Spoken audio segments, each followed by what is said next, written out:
It was brought up in the meeting here, and not for the first time. General Baxter made a comment on, it's kind of a waste of time for the people to have to come here from Bartlesville or whatever and explain themselves.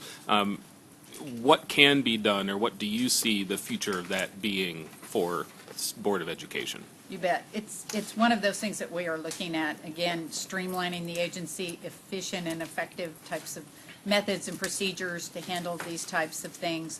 First of all, it's a matter for us to understand what the board wants in terms of information and making sure we're complying with their requests and their desires for that information, and certainly we're going to do that. But it's another one of those efficiencies. And so with what we're doing right now in terms of technology, absolutely, we think it would be appropriate if they want to talk to an individual, if we Skype them in or do it through some sort of video conferencing possibility. If the board wants to address that kind of person in that way, of being able to do that. We've got so many things we're doing along those lines, moving the agency into the next century, into this century really, and making us more efficient. We're just going to look for all of those ways. We've got so many things going on right now. If you're not seeing it right away, it's not due to lack of interest. We're working on it and seeing what we can do to get it in there. Our board members have made it clear to us that they want efficient meetings, they want meetings that provide them with the information that they need, but they want to be able to come to a decision in an expeditious manner. You had mentioned in regards to that previous boards had set it up this way, that they wanted to make this decision. So do you see this new board as being more of a reforming board?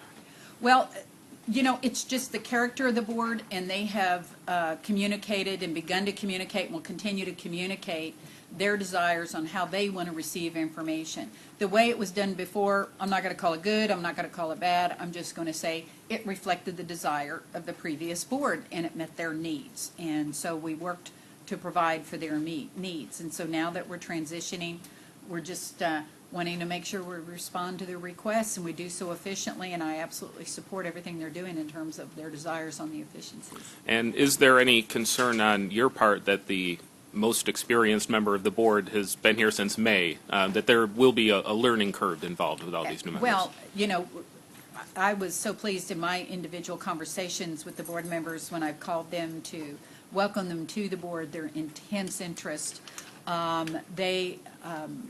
Many of them have been working in education reform from different perspectives over the years. Some of them are just intensely interested and want to learn, very quick studies. And so we are going to be doing individual orientation with them.